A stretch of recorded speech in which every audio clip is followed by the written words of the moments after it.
Ini semua berbedaan, tidak mungkin bisa disatukan. Jangan harap satu saat NU sama Muhammadiyah jadi satu. Satu pandangan, satu pemahaman. Tidak bisa.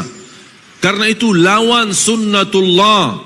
Bismillahirrahmanirrahim. Sudah lalu. Tidak perlu dipermasalahkan. Ayo kita membangun Indonesia bersama. Menjaga NKRI kita, menjaga kebersatuan kita, menjaga kebersamaan kita. Ada perbedaan, ada. Apa yang saya sampaikan tidak semua bisa terima. Boleh. Itu hakmu. Beda pandangan, beda pikiran, beda otak. Saya tidak bisa maksa untuk menerima apa yang saya sampaikan. Tetapi tetap kita saling menghormati walaupun ada perbedaan di antara kita. Saya suka kalau masuk masjid selalu saya sesuaikan. Di mana masjid, apalagi diminta jadi imam. Kalau salat subuh saya tanya, kunut subuh tidak? Oh kami biasa kunut subuh, saya kunut subuh. Oh kami biasa tidak kunut subuh, saya tidak kunut subuh. Kami biasa jahar bismillah, saya jahar bismillah. Kami biasa tidak jahar bismillah, saya tidak jahar bismillah. Ini semua berbedaan, tidak mungkin bisa disatukan. Jangan harap satu saat NU sama Muhammadiyah jadi satu. Satu pandangan, satu pemahaman. Tidak bisa. Karena itu lawan sunnatullah. Sunnatullah, Allah menciptakan manusia dengan adanya perbedaan. Kenapa tidak bisa disatukan? Karena beda otak. Dan tidak bisa jadikan manusia satu otak, satu fikiran, satu pandangan. Contoh sederhana, Imam Syafi'i belajar agama sama siapa? Muridnya siapa? Imam Maliki. Imam Maliki gurunya, tapi kok bikin mazhab sendiri? Tak pernah Imam Maliki protes. Kok selama belajar sama saya terus bikin mazhab sendiri, enak-enak sih? Tak pernah protes. Tidak pernah Imam Maliki berkata Imam Syafi'i sesat. Beda pandangan. Bahkan Imam Syafi'i sendiri punya dua pandangan, dua mazhab. Saya pernah baca satu buku sangat bagus. Sayang sekali belum ada bahasa Indonesia. Al-Imam Syafi'i wa madhabuhu al-qadim wa madhabuhu al-jadid. Imam Syafi'i dengan mazhab yang lama dan mazhab yang baru. Kok Imam Syafi'i punya dua mazhab? Ketika saya baca judulnya, kok Imam Syafi'i tak konsisten? Tapi begitu membaca dalamnya, subhanallah, terlihat kekayaan ilmu Imam Syafi'i yang mampu menyesuaikan. Ketika dia berada di Irak, beda ketika dia berada di Mesir.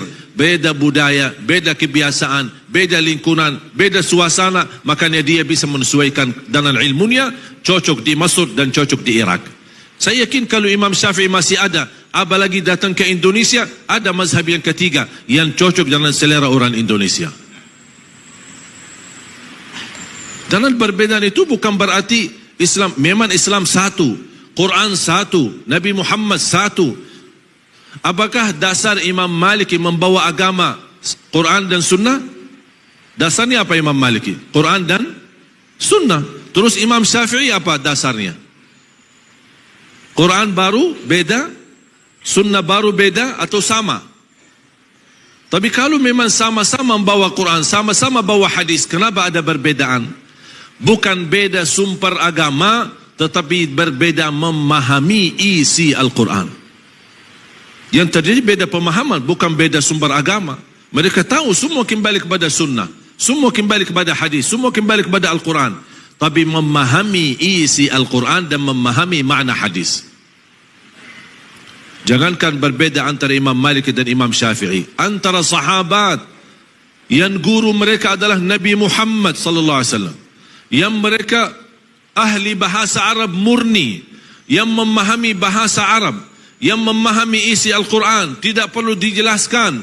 Tetapi banyak hal terjadi berbeda pemahaman di antara sahabat, sedangkan Rasulullah SAW membawa satu perintah.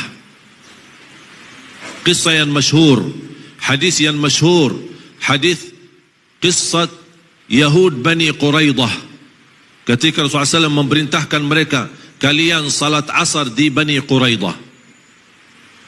Mereka salat zuhur sama Rasul, kemudian berjalan menuju menjalani tugas ke kampung Bani Quraidah. Apa perintah Rasul?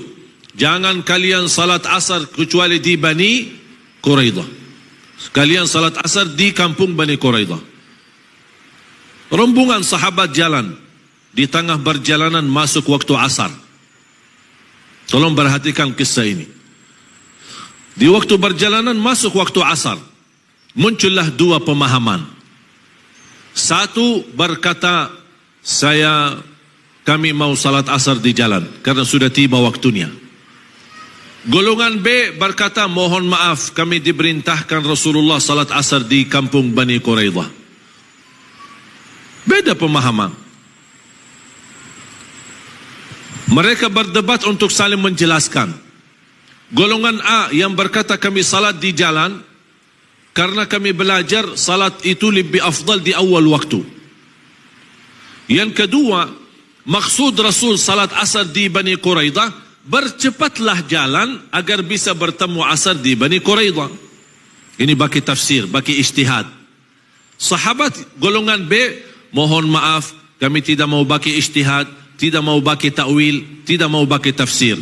Perintah jelas, salat asar di Bani Quraidah. Sami'na wa ata'na. Sudah selesai. Ini ijtihad, ini tidak mau bagi ijtihad. Ini bagi ta'wil, ini tidak mau bagi ta'wil. Sampai ke salat asar sebagian, sisanya salat asar di Bani Quraidah. Ketika mereka sampai ke Bani Quraidah, sudah tiba waktu maghrib, sedangkan mereka belum salat asar. Salat asar qada, kemudian salat maghrib. Terjadi masalah, perbedaan. Mereka kembali kepada Madinah dan bertemu Rasul. Ya Rasulullah, terjadi silsilah perbedaan di antara kami. Ada yang salat di jalan, ada yang salat di kampung Bani Quraidah, padahal sudah masuk waktu maghrib. Yang benar yang mana ya Rasulullah? Rasul menjawab, dua-duanya benar. Dua-duanya benar. Semua berdakwah di Indonesia, insya Allah saya yakin semuanya niat baik untuk Indonesia. Silahkan Bapak Ibu belajar. Siapapun yang datang ke tempat kita, tidak usah tahu latar belakangnya. Tidak usah tahu dia tamat mana. Saya tidak peduli tamatan mana. Mau dia tamatan Madinah, mau dia tamatan Makkah, mau dia tamatan Mesir, mau dia tamatan Maroke, dia mau tamatan Sudan, mau dia tamatan Hadramaut, Darul Mustafa, atau Dumia tamatan Al-Ahqaf, atau apa saja, saya tidak peduli. Saya peduli isinya saya dengar. Manfaat saya ambil, tidak bermanfaat saya buang. Dan tetap guru itu kita hormati. Dan justru semakin belajar dalam perbedaan, man kathura ilmuhu qalla inkaruhu. Semakin banyak ilmu kita akan berkurang mengingkari perbedaan. Yang membuat kita tidak menerima perbedaan karena kita tidak belajar. Kita hanya belajar satu pihak, membenarkan diri, merasa diri benar, yang lain sesat. Nah, ini bahaya. Oleh karena itu jamaah sekalian, sangat penting dalam perjuangan kita harus memsatukan visi dan misi kita. Menyatukan umat dan tujuan kita.